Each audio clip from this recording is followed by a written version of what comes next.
Hey guys, in this video we're going to take a look at how you can change your Apple ID two-factor authentication trusted phone number on the iPhone 14 series.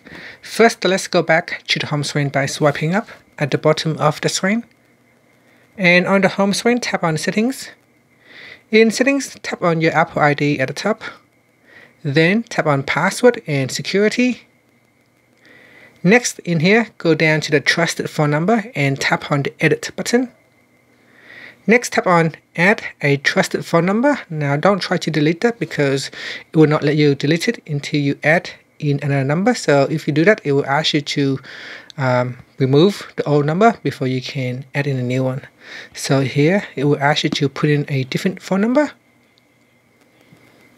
Now in here, you can delete that phone number.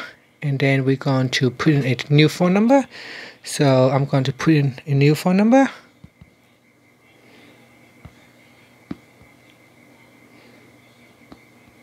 And then tap on Done. So here you can verify by a text message or a phone call. So I'm going to choose text message and then tap on Send. And next we're going to wait for the text message. And that's it. So that is how you can change your Apple ID two-factor authentication trusted phone number on the iPhone 14 series. Next, you can swipe up to go back to the home screen. Thank you for watching this video. Please subscribe to my channel for more videos.